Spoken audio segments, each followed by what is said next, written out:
Hello mga kakanfly, nandito na naman tayo ulit, ang Bisayang content creator na si Kakanfly. At dito ay ginamit natin si Selena. Dito pagka level 6 natin ay nandito na tayo sa turtle nag-abang, at yun nga naultian ng Yin yung at Zelong, at dito ay nagka double kill tayo. At dito ay balak pa sanang tumakas ng Sun, ngunit di nga siya tinamaan kaya nakatakas nga siya. Magaling tumakas tong Sun nila. At yun nga, at dito ay natamaan ko naman din siya, kaso lang ay di pa rin napitas. At yun nga, magaling talaga. Oops. At kaso lang ay bumalik pa talaga siya dahil gusto niya makipag-contest. Kaya dito ay di na natin siya pinagbigyan dahil natamaan siya, ay pinitas na natin agad ito. At buti na lang. At dito ay nag-rotate tayo sa XP lane ulit kay Zelong, at yun nga, sobrang lakas ng Zelong na to. Tumakbo siya, kaso lang bumalik naman siya ulit. Ayun o. Hanip na Zelong ka. Pumunta pala yung Franco, kaso di tumulong, nagtipi-tipi lang. Yun o.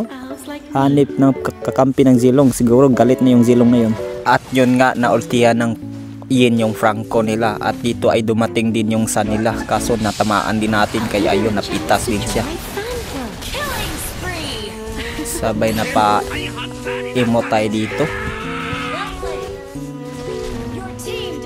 Kaya bumalik tayo sa ating lane, at dito ay binabalak kong bumaba sa XP, kaso hindi natin tinuloy dahil dito ay pinana natin si Zax, at yun nga, napitas din natin. Magpupus lang sana ako dito, kaso nagulat ako, bigla na lang dumating si Mia dito, at yun nga, nabigyan tayo. Hanip ka Mia, magaling ka rin. Kaya pagkabuhay natin dito, akala ng Sun di natin siya nakikita, nagtatago. Ayun no. Ginagawa mo Sun, kaya dito ay pinana natin. Akala niya di natin nakita, baka sabihin niya maphack na naman ito. Ba't kayo ganyan par?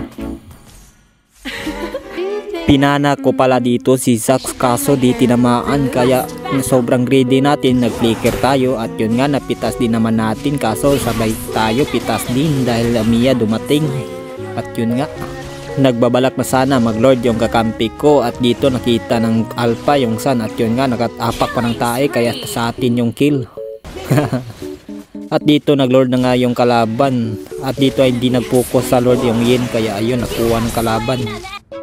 At dito ay nabigyan na naman ulit tayo ng Sun dahil pinasok na tayo ng torre dahil sa sobrang sakit na niya. At yun nga, pitas na naman. Sa sobrang lakas ng Zelong ay pinitas niya pala dito si Granger, at yun nga, kaso lang tinamaan din siya ng pana natin, at yun, nabigyan din. At pati si Mia dito ay tinamaan din natin pala. At yun nga, pops, sabay flicker tayo, at yun, pitas din. At dito ay pumunta, at dito pinana na naman natin dito si Zax, at natamaan din naman. At yun, double kill. Napasabay takbo na lang si Franco, kaso nakaapak din siya ng tae natin, kaya triple kill tayo dito. Ingat kasi sa paglalakad dahil maraming tae yan. At dito ay sumubok na mag-lord yung kakampi ko, kaso dumating yung Sun.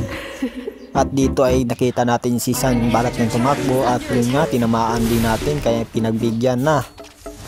Mag-blue buff lang sana si Sun, kaso tinamaan na naman natin ulit. So sobrang sakit natin, ayun, pitas siya. Malapit na mag one hit, at 19 kills na tayo dito. At dito ay nagpupus na kami dahil balak na namin sanang tapusin, kaso lang ay nagkamali tayo yung tinapos. Hindi pala, yung kakampi natin yung tinapos dito, at yun nga, naubos sila, at ako na lang yung naiwan. Nahirap sa Selena mag-dip, at may Zelong pa, at yun nga, pitas tayo, at yun nga, talo pa. Wala talaga mga kakanulay, wag talaga tayo kampante pag sa early lang dahil may comeback naman. At yun, talo pa tayo dito.